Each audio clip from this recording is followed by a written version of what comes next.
शेर गंज यहाँ कभी समय शेर रहती थी, तो शेरगंज इसका नाम पड़ गया है।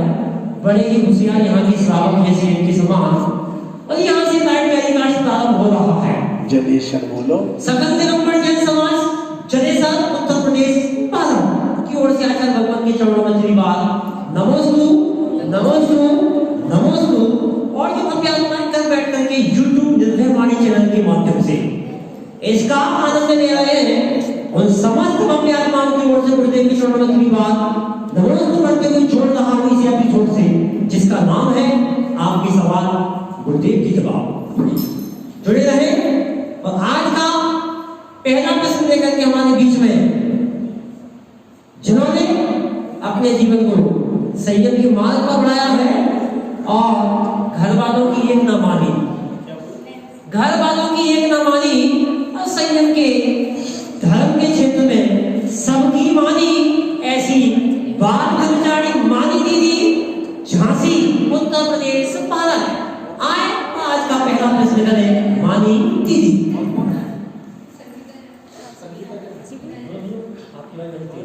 हमारे जी नमोस्तु नमोस्तु। हमारा प्रश्न है, जैसे कि हम ये शांतिनाथ भगवान शांति को देने वाले हैं, पारसनाथ भगवान संकट को हरने वाले हैं, इस प्रकार से जो मान्यता बनी हुई है सबकी, तो उसमें क्या सम्यक दर्शन में दोष नहीं लगते? बहुत अच्छा प्रश्न है। मानी दीदी आई हैं अपना प्रश्न लेकर के। आपका प्रश्न है कि कोई कहता है शांतिनाथ शांति की करता है, पारसनाथ विघ्न के हरता है, ऐसा कह के वो पूजन आदि में इस दिन ये करना उस दिन वो करना ऐसा नाम लेते, तो क्या ये उचित है? क्या सम्यक दर्शन में दोष नहीं पैदा होता है? तो हाँ, ये करना उचित है, संभव है, इसमें सम्यक दर्शन नष्ट नहीं होता है। सिर्फ सम्यक दर्शन में दोष पैदा होता, चल मल अगाड़ दोष। ये हम कई बार उत्तर दे चुके, फिर भी आज आई है दीदी, तो कहने का मतलब ये है, कोई भी व्यक्ति यदि देव शास्त्र गुरु के सामने उन्हीं में कहता है शांतिनाथ शांति के करता है, पारसनाथ दुख के हरता है, ये क्या नाम से आदिनाथ भगवान वैभव के दाता है, आदि आदि कह करके यदि पूजा अर्चना और ये विग्रह शांति में फलाने भगवान ऐसे हैं, तो ये सम्यक दर्शन में दोष पैदा करते हैं। और इस समय सम्यक प्रकृति के कारण से दोष तो पैदा होते ही हैं। जब तक वीतराग सम्यक दर्शन नहीं हुआ है, तब तक तो सम्यक दर्शन में दोष पैदा होता ही है। ये हमारे गुरु हैं, ये इनके गुरु हैं, ये भी आता है। विद्यासागर हमारे गुरु हैं, अभिनंदन सागर जी हमारे गुरु हैं, और बाकी गुरु नहीं है क्या है? तो ये हमारे गुरु हैं, ये कहना ये सम्यक दर्शन में दोष है। ये हमारा मंदिर कहना ये सम्यक दर्शन में दोष है, लेकिन हनुमान के मंदिर को अपना कहना ये मिथ्यात्व में आ जाएगा, सम्यक से रहित बना हो जाएगा। इसलिए यदि वह जिनेंद्र भगवान में कल्पना करता है, जैसे बुढ़ा लकड़ी लेकर के चलता है, उसकी लकड़ी कांप रही है पर उसके सहारे वह चल रहा है, उसी प्रकार से एक सम्यक दृष्टि जीव कोई पारसनाथ की लकड़ी पकड़ लिया, कोई ने आदिनाथ की पकड़ लिया, तो लकड़ी तो उन्हीं की पकड़ा है। इसलिए देव शास्त्र गुरु से हट करके नहीं जा रहे। यदि लकड़ी गिरा दे और दूसरी लकड़ी पकड़ ले तो सम्यक दर्शन नष्ट होता है। आशीर्वाद। अगला प्रश्न लेकर के हमारे बीच में उपस्थित हो रहे हैं माननीय मुनि श्री 168 सागर जी महाराज।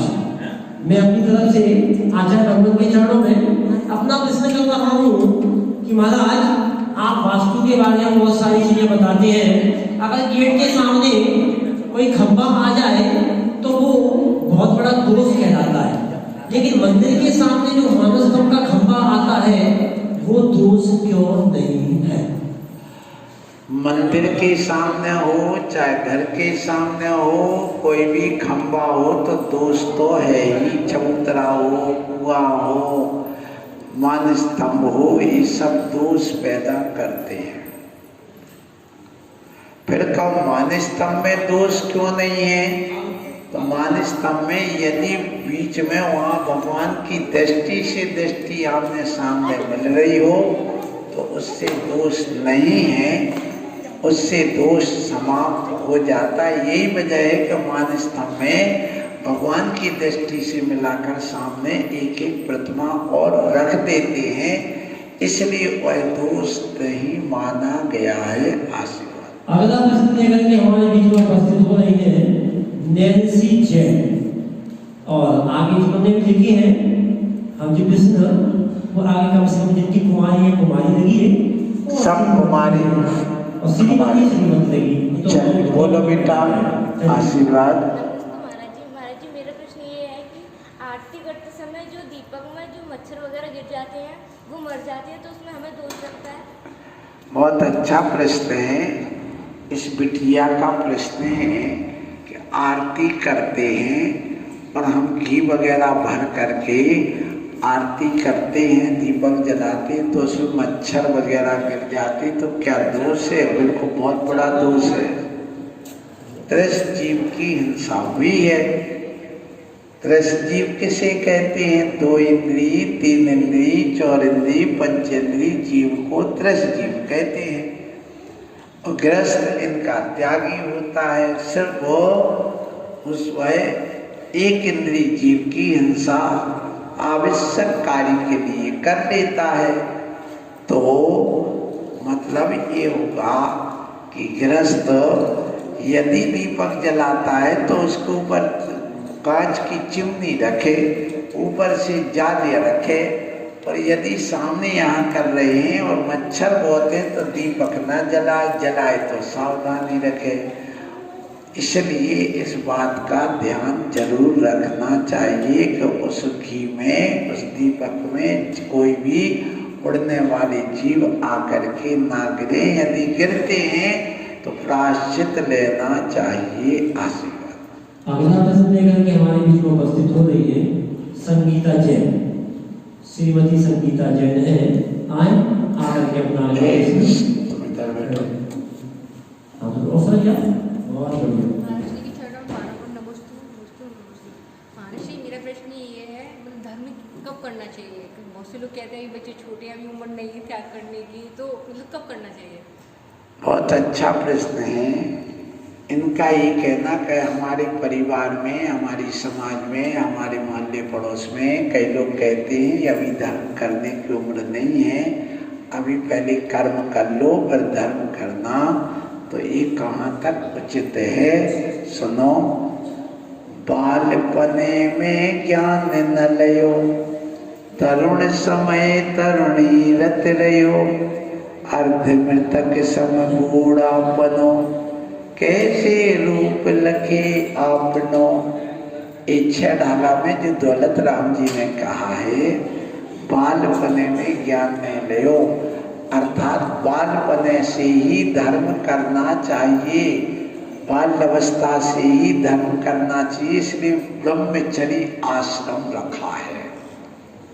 तो धर्म बुढ़ापे में नहीं, बचपन में नहीं, बचपन में करो। उस समय कोई विकल्प नहीं रहता, शादी हुई नहीं, कोई बात नहीं। ऐसे कई चीजें हैं तो उससे धर्म हमारा बहुत अच्छे ढंग से पल जाता है। सो आप लोगों को चाहिए कि धर्म को बचपन से किया जाता है, जवानी में किया जाता है, रोज किया जाता है। गर्भ में आने से पहले से ही धर्म चालू हो जाता है। और गर्भ में आने पर भी मंदिर ले गए, धर्म किया। उस बच्चे को जन्म होने पर मंदिर ले गए, 45 दिन बाद नमोकार मन सुना रहे, रोज को उसके लिए तरह तरह की बातें बता रहे। ये सब धर्म की बात है और धर्म करना ही चाहिए बचपन से ही। बुढ़ापे में क्या धर्म करोगे जब हाथ पैर काम नहीं करेंगे और किसी प्रकार से शक्ति रह नहीं जाएगी, तो इसलिए बुढ़ापे में नहीं, बचपन से ही धर्म करना चाहिए। चलिए आगे प्रश्न। अगला प्रश्न लेकर के हमारे बीच में उपस्थित हो रहे हैं बीना जैन। चलिए बीना जैन, श्रीमती बीना जैन आ जाइए, अपना अगला प्रश्न करें। मतलब तो ये मतलब जो मंदिर का द्रव्य जो खाते हैं या मतलब बोल देते हैं, बोली उसको रख लेते हैं, तो उसमें क्या दोष है? आप मंदिर में द्रव्य बोल देते हैं दान का और लोग देते नहीं है, तो इसमें क्या दोष आता है? तो इसमें निर्माल्य का दोष आता है। और ऐसा व्यक्ति जो मंदिर का पैसा बोल करके नहीं देता, अगले भाव में दरिद्री बनता है, भिखारी बनता है, विकलांग होता है, रोगी होता है, अंधा होता है, लूला लंगड़ा होता है, अथवा नरक और नगोद जा करके वहाँ पर दुख भोगता है। इसलिए बिन मांगे दे दूध बराबर, मांगे मिले तो पानी। दान कहा हुआ है खून बराबर, जिसमें खींचा तानी। इसलिए ऐसा नहीं करना चाहिए, अर्थात बिना मांगे ही दान दे देना चाहिए। हमारे बीच में उपस्थित हो रही है कल्पना जैन। आज मेरा प्रश्न है कि अगर हम धर्म कार्य करते हैं, पूजा करते हैं या उपासना करते हैं, कोई भी माला फेरते हैं, तो अगर हमसे कोई गलती होती है तो उसका प्रायश्चित कैसे? बहुत आंखों की परेशानी है। इसका कहना है कि हम धर्म करते हैं और उसमें गलती होती है, तो उसके लिए क्या करें, प्रायश्चित क्या है? तो प्रायश्चित पहले से नहीं बताया जाता है, न खोला जाता है। छोटी मोटी गलती का प्रायश्चित पहले से आगम में वर्णित है। जैसे किसी की मृत्यु हो जाए तो 12 दिन तक मंदिर में अभिषेक पूजन नहीं करना, बाहर से दर्शन करना, द्रव्य की सामग्री नहीं छूना, मुनि को आहार नहीं देना, ये प्रायश्चित हो गया। यदि बच्चा हो गया है, मोह के कारण है और सब कुछ स्थितियाँ हैं, घर में अशुद्धि हैं, तो 10 दिन तक आप पूजन अर्चना नहीं करना। जिनवाणी नीचे गिर जाए या ठोना आदि थोड़ा बहुत कोई द्रव्य झलक जाए तो एक कायुषण कर देना। फिर इसके अलावा मुनि महाराज को मान लो पैर लग जाए, धक्का लग जाए, तो एक कायुषण कर लेना। ये छोटा छोटा प्रायश्चित है जो आप घर में कर सकते हैं। जैसे मंदिर जाना है, मंदिर का नियम है, जिस दिन मंदिर नहीं मिला तो एक रस का त्याग करके एक ओंकार मंत्र की माला कर लो, प्रायश्चित हो गया। अब इसके अलावा जो बड़े बड़े कोई दोष लगते हैं उनको अपनी डायरी में लिखते जाओ, और जब कोई आचार्य मिले उनसे आप प्रायश्चित ले लेना चाहिए। जो वो दे वही प्रायश्चित ग्रहण करना चाहिए। आशीर्वाद। यहाँ का एक प्रश्न और है कि हमारी शादी हो चुकी है, मायके में हम रहते हैं, ससुराल में यदि कोई शोर सूतक होता तो उसको माने या ना माने, घर यहाँ मायके में रहते हैं तो माने या ना माने। हम बहुत कम वहाँ संपर्क किया हुआ है, मायके में ज़्यादा रहते हैं। शादी होने के बाद में ससुराल का सूतक लगता है। यदि तलाक हो चुका है और आना जाना ससुराल में बंद हो गया, मायके में रहते हो, वही लालन पालन कर रहे तो वहाँ का सूतक लगेगा। और यदि नहीं करते हो, अभी तलाक नहीं हुआ, मायके से संबंध अभी होते हुए भी ससुराल में अभी संबंध बनाए हुए हो, फोन वगैरह से बात करते हो, आना जाना करते हो, तो अभी ससुराल है, उसका सूतक मानना पड़ेगा। लेकिन मायके का सूतक मरण का 3 दिन के और जन्म का 5 दिन का भी मानना पड़ेगा। आशीर्वाद। कुमारी सुरभि जैन, जलेसर, उत्तर प्रदेश, भारत। सुरभि जैन जो भी हो, उनका प्रश्न नहीं है।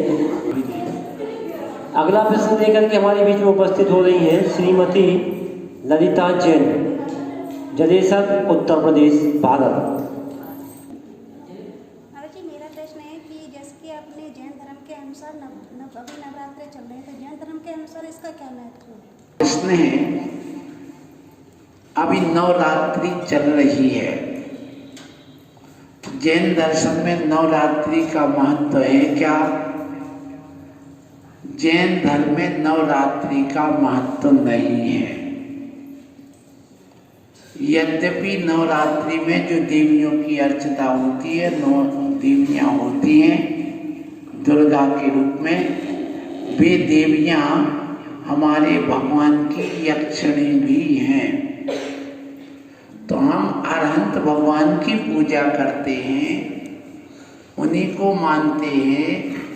तो जिनकी अर्चना वो देवियाँ करती हैं और हम भी करते, तो हम दोनों बराबर हो गए। जैसे समधी समधी होते हैं, एक की बेटी है और एक का बेटा है, वो बेटे का बाप है, ये बेटी की माँ है, बाप है, तो दोनों बराबर हो जाते हैं। ऐसे हमारे बाप तो हैं भगवान और उनको हम मानते हैं, और उनके बाप भी उन देवियों के हैं भगवान।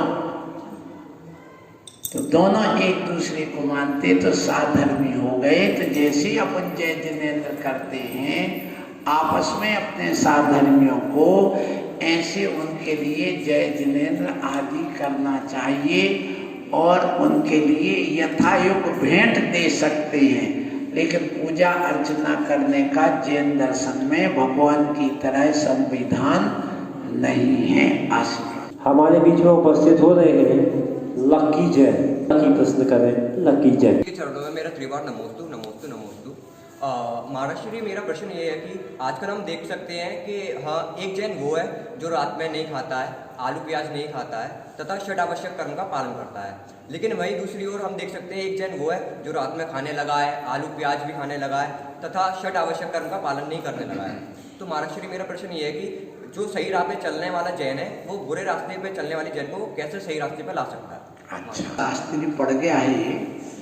इस प्रश्न है इसका कि एक सच्चा जैनी है जो अपने पूरे धर्म का पालन कर रहा है, और एक व्यक्ति वो है जो जैन होकर के भी धर्म का पालन नहीं कर रहा, तो उसको धर्म मार्ग पर कैसे लगाए? तो सबसे पहले उसको जबरदस्ती ना करके धीरे धीरे उसको कहें कि बेटा चलो महाराज आए हुए हैं, मंदिर चलते हैं।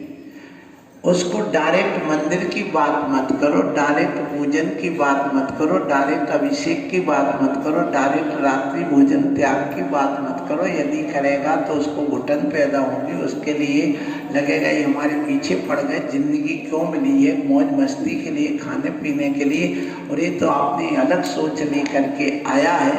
इसलिए वो जब तुम कहोगे तो वो स्वीकार नहीं करेगा, क्योंकि भगवान बोलते नहीं, शास्त्र वो पढ़ते नहीं।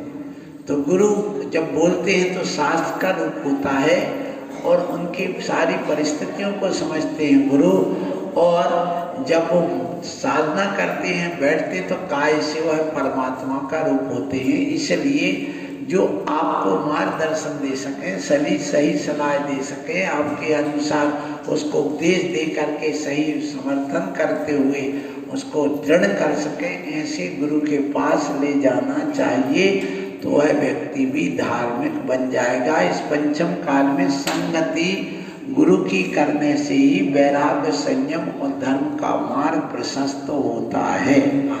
उपस्थित हो रही है श्रीमती पिंकी जैन, जनेसर, उत्तर प्रदेश, भारत। बोलो। हाँ जी, मैं ये पूछने वाली थी, जैसे मैं पूजा अर्चना करती हूँ तो पाठ वगैरह करने लगी, तो मेरा ना कभी भी मन इतना चढ़ जाता है कि मतलब मन नहीं लगता। चलिए, प्रश्न का है कि हम मंदिर में आते हैं, पूजा पाठ करते तो मन विचलित हो जाता, उचट जाता, लगता नहीं, तो क्या करें? देखिए, हमेशा मन स्थिर नहीं रहता, मन का स्वभाव पानी की तरह बहना है। तो उसको आप थोड़ा सा अर्थ की ओर ले जाए, अर्थात जो तुम पढ़ते हो उस पढ़ते हुए विषय को अच्छे ढंग से पहले अर्थ समझ लो। जैसे अपन ने पढ़ा, अष्टम वसुधा पाने को कर में ये आठों द्रव्य लिए, सहज शुद्ध स्वाभाविकता से निज में निज गुण प्रकट किए। अब वसुधा जानते नहीं तो मन भटक जाएगा। अष्टम वसुधा पाने को अर्थात आपने समझ लिया कि 8वीं प्रागभार नाम की भूमि है, वो ऊपर सिद्धालय के रूप में कहलाती है, उसको अष्टम वसुधा कहते हैं, और वो चंद्राकार है, उस पर सिद्ध परमेष्टि विराजमान रहते, हमें भी वही जाना है। ऐसा यदि अर्थ आप पढ़ लोगे तो जब तुम उस पूजन को करोगे तो तुम्हारा शब्द से अर्थ की ओर दृष्टि जाएगी, अर्थ से आपके मत मतांतर की ओर जाएगी, नए की ओर दृष्टि जाएगी, फिर उसके बाद में आपकी भावार्थ अर्थात मन की ओर दृष्टि जाएगी। इसलिए आचार्यों ने कहा शब्दार्थ, मतार्थ, नयार्थ, आगमार्थ और भावार्थ, ये जब जीवन में आएगा तभी तुम अपने मन को स्थिर कर सकोगे।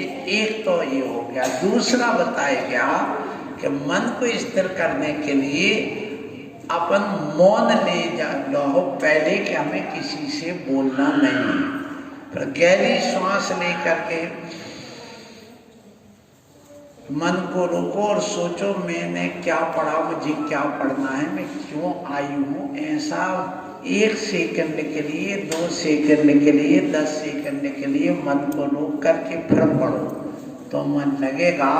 और यदि तुम सम्यक दर्शन ज्ञान चारित्राणि मोक्ष मार्ग तत्वार सिद्धांत सम्यक दर्शन तन्निसर्गादिगमाद्वा आदि पढ़ते चले जाओगे और अर्थ आता नहीं है तो मन भटकेगा, मन नहीं लगेगा, तो उसका अर्थ भी समझना जरूरी है। आशीर्वाद। सौरभ जैन ये जलेसर के हैं, आए और आकर के आज का इस कार्यक्रम का अंतिम समापन बेला पर अपना अंतिम प्रश्न करें। भारत जी, मेरा यह प्रश्न है कि हमारे जीवन में छोटे छोटे नियम लेना क्या प्रभाव डालते हैं? बहुत अच्छा कि छोटे छोटे नियम से क्या मिलने वाला, हमें तो बड़ा नियम चाहिए रत्नत्रय मुनि बनने का।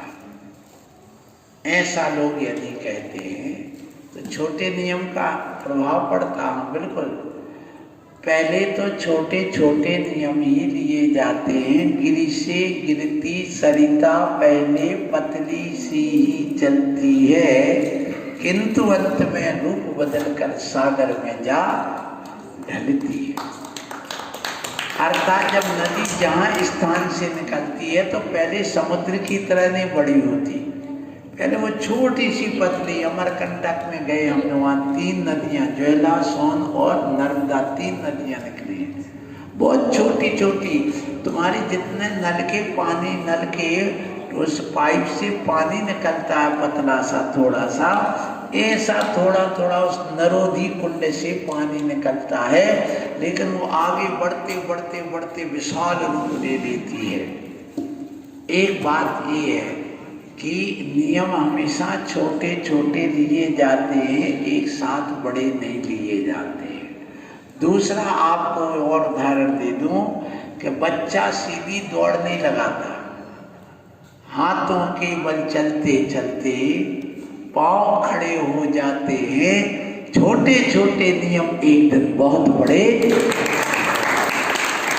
जैसे बच्चा हाथों के बल चलता है पर धीरे धीरे उसके पैर खड़े होने लग जाते हैं, पर वह बिना सहारे के भी चलने लगता है, पर दौड़ने लगता है। इसीलिए पहले छोटे नियम लो, उसके बाद बड़े नियम आपके हो जाएंगे। आशीर्वाद। ये कार्यक्रम यहीं पर समाप्त हो रहा है। किसका प्रश्न है? हमारी कृति जैन आए और आकर के अपना अगला प्रश्न करें। महाराज जी, मेरा प्रश्न सारे स्टूडेंट्स के लिए है। जैसे कि हम अपनी पढ़ाई करते हैं तो हमारा मन नहीं लगता, हमें नींद आ जाती है, हम बहुत जल्दी भटक जाते हैं, तो अपना पढ़ाई में मन एक जगह कैसे लगाएं? बहुत अच्छे स्थान पर जाते, हर कोई पूछता महाराज, बच्चे होते महाराज हमारा मन नहीं लगता पढ़ाई में, तो क्या करें?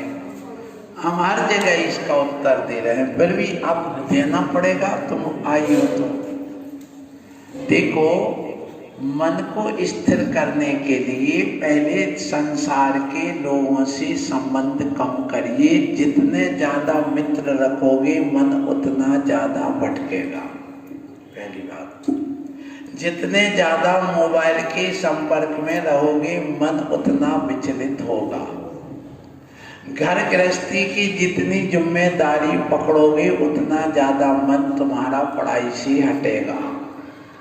फिर जितना ज्यादा भोजन करोगे उतनी ज्यादा आलस आएगा, नींद आएगी।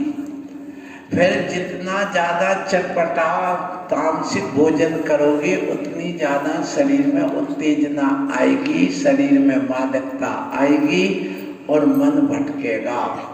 फिर इसलिए कहा गया कि सात्विक भोजन करो, कम लोगों से संगति रखो, काम से काम रखो, किसी के विवाद में पड़ो मत और अपने लक्ष्य को हमेशा सामने रखो।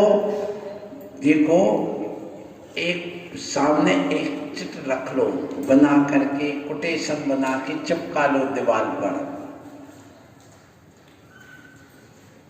मेरा लक्ष्य क्या है? क्या मैं लक्ष्य की ओर बढ़ रहा हूं या नहीं? बस एक अपना मालिक। तो अब आपके मन में आएगा मेरा लक्ष्य क्या है, मेरा लक्ष्य, उद्देश्य, अभिप्राय एवं क्या है। ऐसा करोगे और बीच बीच में गहरी श्वास लो। पढ़ते पढ़ते मन विचलित हो जाए, रोक लो, ओम का ध्यान कर लो। करके देखो, सीधे बैठो, गहरी श्वास लो, रोको और ओम का ध्यान करो। अब मन कहीं भटक रहा है क्या? नहीं। धीरे धीरे श्वास छोड़ो। फिर अब आपको सोचो, अब पुनः सोचो, गहरी श्वास लेकर के मुझे क्या पढ़ना है। आपने सोचा मुझे जीव किसे कहते हैं, कितने प्रकार के होते, यह पढ़ना है। अब आपने आंख खोल के पुस्तक पढ़ी। पढ़ने के बाद पुस्तक पुनः बंद करिए, श्वास लीजिए। मैंने क्या पढ़ा है? मैंने पढ़ लिया है कि जीव किसे कहते हैं,